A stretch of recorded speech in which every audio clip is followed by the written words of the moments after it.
In collaboration with the Alameda County Bar Association, this is Love Thy Lawyer, where we talk with members of the ACBA about their lives and legal careers. I'm Louis Goodman, the host of the LTL podcast, and yes, I'm a member of the Alameda County Bar Association. He has substantial criminal litigation experience. He has tried numerous felony and misdemeanor cases to jury verdict. He has served as an Alameda County Deputy District Attorney. He has handled juvenile proceedings and preliminary hearings. He has represented police officers in disciplinary matters and officer-involved shootings. While majoring in history at Cal, he earned a football letter for 3 of his years. Don Nobles, welcome to the Alameda County Bar Association and the Love Thy Lawyer podcast. Thank you. Welcome to be here. It's a pleasure to have you. We've known each other for quite a while, and we were both prosecutors in the Alameda County DA's office at one point, and Yep. We've both moved on from there. Where is your practice right now? Walnut Creek. And where are you physically right now as we're speaking? I'm at home. I have a little home office. I'm working from home these days. How long have you been practicing law? 22 years, almost 22 years. What type of practice do you have right now? Essentially, it's criminal defense, and I do some civil matters with unions. Where are you from originally? Born in San Francisco, but pretty much raised in Berkeley, California, and that would be South Berkeley, near the North Oakland border. So yeah, grew up there, went to junior high school at Willard, and then on to West Campus, which is closed these days, and then to the big campus, Berkeley High. What did you do in high school? What sort of things did you participate in, or were you interested in at that time? I played all the sports, baseball, basketball, football. And so I was always busy playing various sports. Ended up running track in my last year, and a blue chip person in football. And for that, the school put me in their Hall of Fame. Wow, that's exciting. After you graduated from Berkeley, you went on to college at Cal. Is that correct? That is correct. And as a freshman, I made the varsity team, and the rest is pretty much history. Tell us a little bit about what it was like playing Division I ball at a big school like Cal. Surreal, to put it lightly. I mean, you're going into these arenas, and you see thousands upon thousands of people, and you just can't believe it.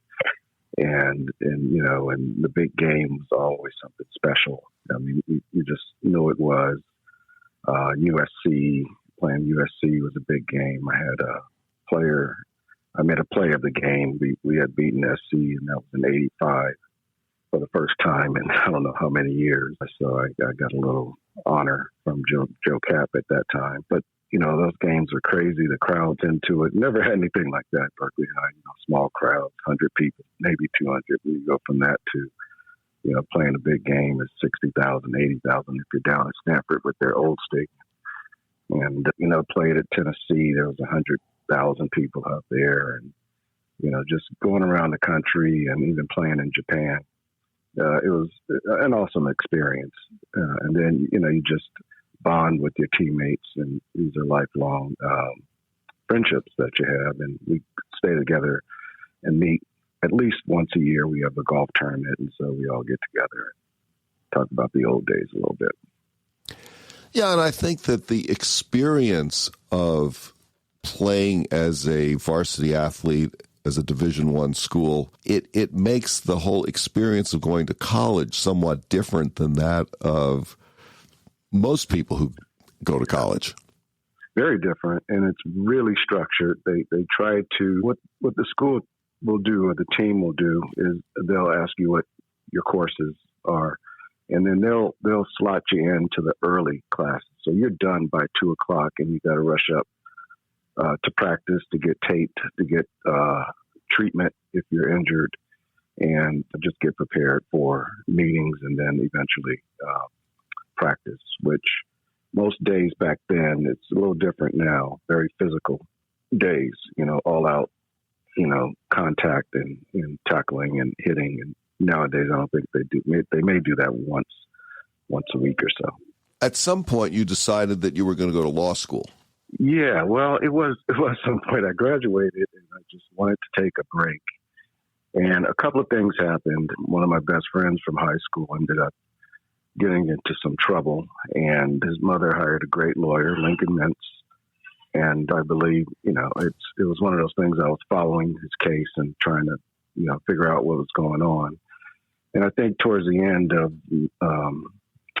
Lincoln's tenure as an attorney, things kind of went sideways for him, and it didn't end up well for my friend. But he managed to get through it. So that was an experience. I kind of almost visited almost all the prisons throughout the state. He bounced around quite a bit.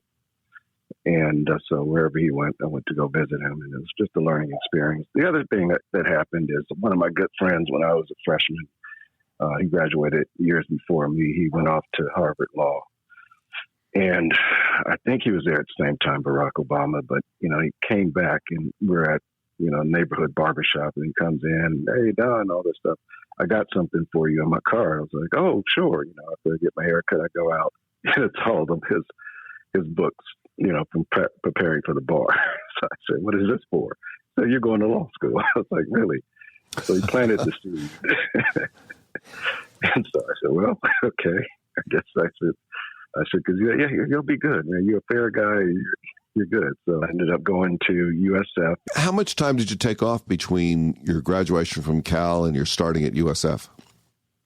It was 4 years.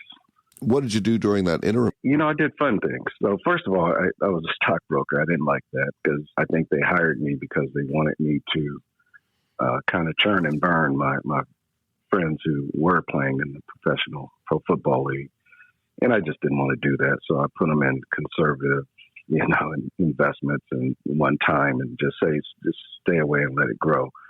And they didn't like that too much. So I didn't like it either. I didn't like the pressure of trying to bring them in and just to make, money off of them.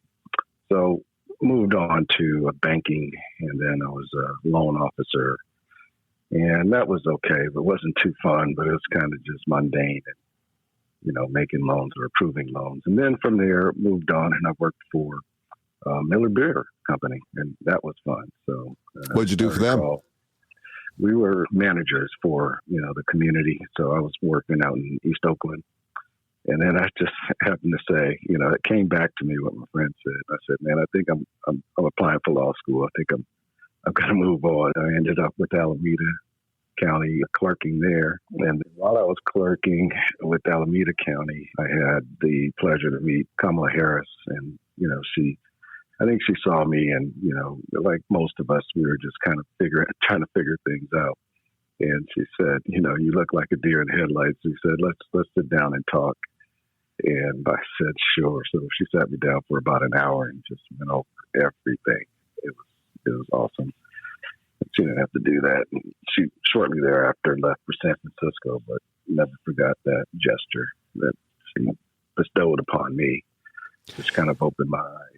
And I was able to also, when I did get to the office, serve with Daryl Stallworth, who was a team captain on the football team with me and Cal. So there was some familiarity there. And then a few of my teammates' wives also worked there, as Dixon and Mr. Ortega played with their husbands. And so it was kind of like being around a lot of familiar faces and friendly faces from that standpoint. But it was Daryl Stallworth who said, because I said, I'm not sure if I'm a good fit, growing up where I grew up, and I had been harassed by police and that sort of thing all the way from, when I was 12 or 11 years old up through high school.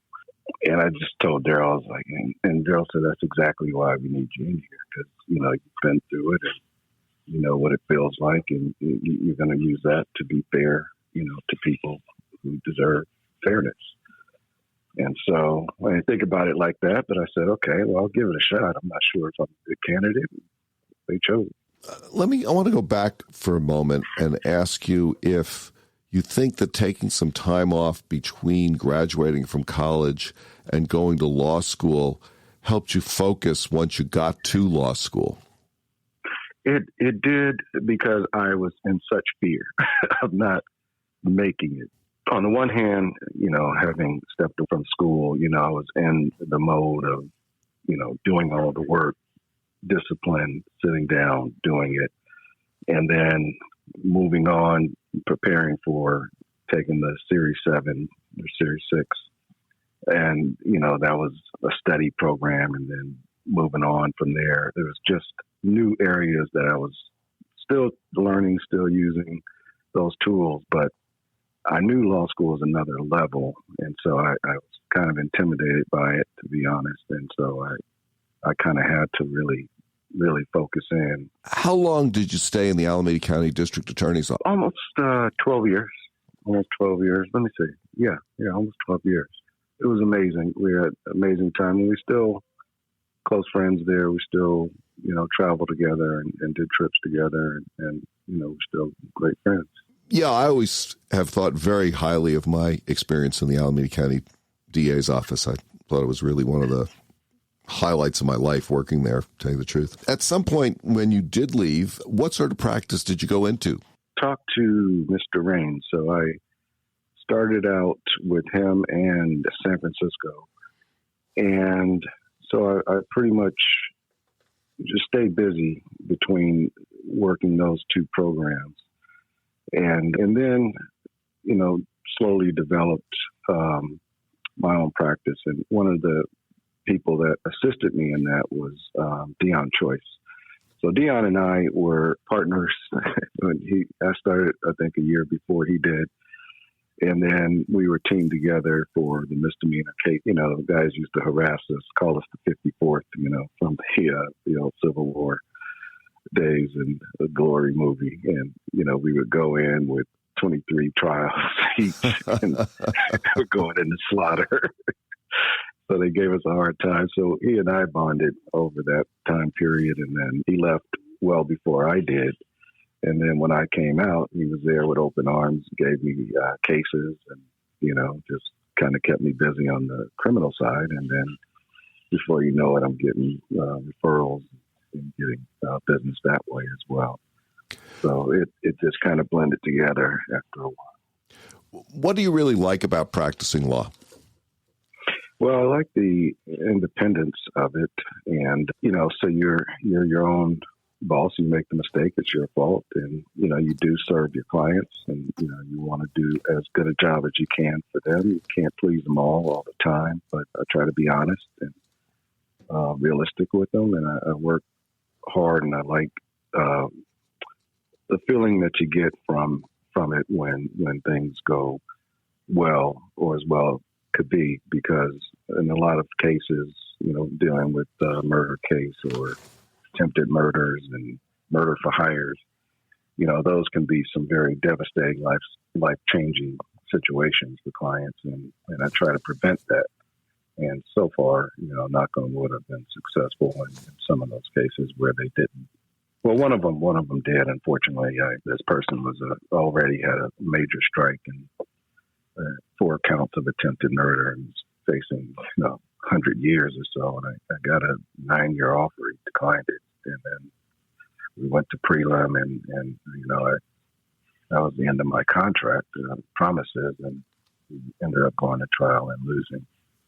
Ended up with 60-something years. So it hurt to hear that, because I put a lot of time in on that case, and was hopeful that, given the facts, that he would have come around. So you see that happens sometimes. Yeah, going to trial is often not a great thing from a defense point of view. I think I think when I was a DA, and maybe this is your experience as well, when I was a DA, I thought I was a pretty good trial lawyer. And then as I got out on the defense side, I started to realize that, not having the judge, the law, and the facts on your side sometimes can make a difference in the way the trial comes out. Yeah, that's a reality check. Yeah. And so, yeah, you're right. The DA had a lot of success. I think I won 9 felony trials in a row, and I picked the jury the way I wanted to pick them. And a lot of times in that, picking people with dreadlocks or people who came from the community like me, and I didn't have a problem with that. I wanted them to be a part of this experience as well.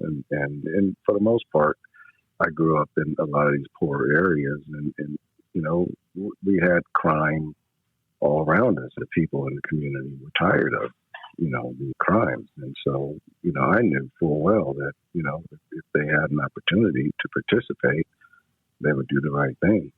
And oftentimes they did. So I didn't have traditional or normal looking juries from the standpoint for some in my office, but I had confidence in them because I was familiar. Going on to the defense side, very different. So yeah, you're right. Don, would you recommend the law to a young person thinking about a career? Well, my daughter just so happened she just graduated from Santa Clara, and she took wow. the Congratulations. Yeah. So I told her, I was like, hey, you better really want it, because this is something that, you don't want to come in just because it sounds great, it sounds prestigious, and, the kids are very competitive, and she has friends who are doing that same thing. Yeah, no, I think it's something that you have to sort of have the calling for on some level. Yes. How is actually practicing met or different from your expectations? It can be stressful just the same, because at the DA's office, you're under a little pressure. You got eyes on you, and people are watching and evaluating and that sort of thing. And then under Orloff, his thing is, hey, it's hard enough to get a spot to get in here. Once you get in here, we trust that you're going to do the right things. And you kind of let it run your own situation for the most part, unless you're doing, a murder case or something like that, then, you definitely want to get everything checked. And so that was a great experience. And then, it kind of switched, or it was a little different under Nancy O'Malley. And so you can see kind of both sides of it. When you're practicing on your own, it is just you. And so it can be stressful because, you have someone else's interest, their lives are kind of in your hands, so to speak, and you want, what's best for them so they can have some kind of, value left for their life. And so dealing with a lot of the clients that I get are younger African-American men, and I try to reach out and mentor them, which is one of the things I did for the Cal football team. Daryl and I, we would go and talk to the guys about, staying out of trouble and keeping your nose clean and staying away from the parties and group, because things just happen and not always good. And so we did that for, the Aaron Rodgers and Marshawn Lynch's and all those guys who came through the system. Daryl and I think we did that for 12 years or so, 10 years at least. Wow, that's great work. I mean, that's just great work. Not just football players, but people who are in college in general, and young people in general. I think it's a time in one's life when all of a sudden you're exposed to a lot of alcohol, and as we all know, that tends not to mix well with the criminal justice system. No, it doesn't. So Daryl and I, we kind of had the same approach on it. He's from Compton, and Compton had its reputation, and he was able to maneuver through and go to law school, and me coming from where I came from, the same thing, and it just doesn't happen that often, particularly with athletes. We're doing two things, and so we understood where some of these guys were coming from on the team who were dealing with those same issues that we dealt with. Just for me, and I think Daryl was the same way. I just didn't have any time to go out and party. So, when I came in, one of the senior players who was coming out sat me down and says, hey, all the parties and booze and all that stuff is going to be there. He said, get your degree first. And the irony of that is I got my degree before he even got his. He was about 4 years ahead of me, 5 years. But he got it, so he did go back, and he's coaching in the pro football ranks. When you're talking, it brings back, because I interviewed Daryl for this podcast some months ago, and he also told me a little bit about what you and he did for the team and for the students. Yeah, it was meaningful. And I would just say this, a lot of times I would start by telling the team I was in their seats. And I recall having, a similar meeting like this. And I remember some ex-players coming in their suits and looking clean. And I said, this is why I came, to Cal. I had a lot of choices out of high school. Could have gone to the SEC, could have gone to the 10 or, it was great schools, but, I was looking for the academic experience. I just happened to grow up in Berkeley, so my family was like, you can't go to Stanford. That was out. So, that would have done it. So I guess that leaves Cal, so I was okay with that. And so I wanted that experience, and so when I was in those rooms as a player and I saw the guys coming in the suits, I said, that's something that I can do. What's the best advice you've ever received? You're always somewhere in the middle. So there's people who are better off, there's people who are worse off. You're in the middle, so you're going to keep pushing towards the better end. It's simple stuff. Do you think the legal system is fair? Not all the time. I don't think it's fair, and it needs some work. It needs the right people in place. But what goes along with that, unfortunately, is sometimes the kind of justice that's given out is not always fair and equal. How do you define success? It's a good question.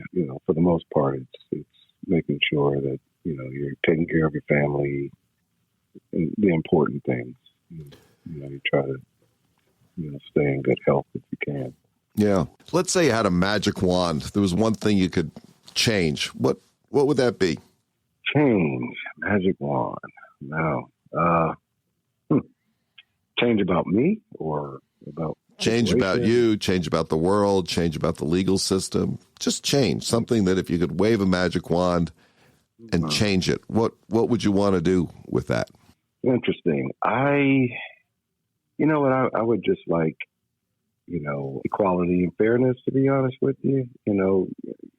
Put everybody on the equal playing field and, let them kind of make their way with all things being equal. Is there anything that you want to talk about that we haven't discussed? Not really. I mean, I think you've done a superb job of kind of covering a lot of different areas. There's other things to go into, but maybe that's for another time. But yeah, no, I fully appreciate the opportunity to be on your program. Don, how do we get in touch with you? If someone's listening to this podcast and they go, I really want to talk to Don Nobles about my case, how can they get a hold of you? Sure. Is there a website that they can look up? Yeah, they can always go to the State Bar. My email and my phone number is on there. But they can always also email me at donaldnobleslaw@gmail.com. We'll get all that in the show notes. Don Nobles, thank you so much for joining me today with the Alameda County Bar Association and the Love Thy Lawyer podcast. It's been a pleasure and a privilege to talk to you. My pleasure as well. Thank you, Louis. That's it for today's edition of Love Thy Lawyer in collaboration with the Alameda County Bar Association. Please visit the lovethylawyer.com website where you can find links to all of our episodes. Also, please visit the Alameda County Bar Association website at acbanet.org, where you can find more information about our support of the legal profession, promoting excellence in the legal profession, and facilitating equal access to justice. Special thanks to ACBA staff and members Kaylin Dalen, Saeed Randall, Hadassah Hayashi, Vincent Tong, and Jason Leong. Thanks to Joel Katz for music, Brian Matheson for technical support, and Tracy Harvey. I'm Louis Goodman.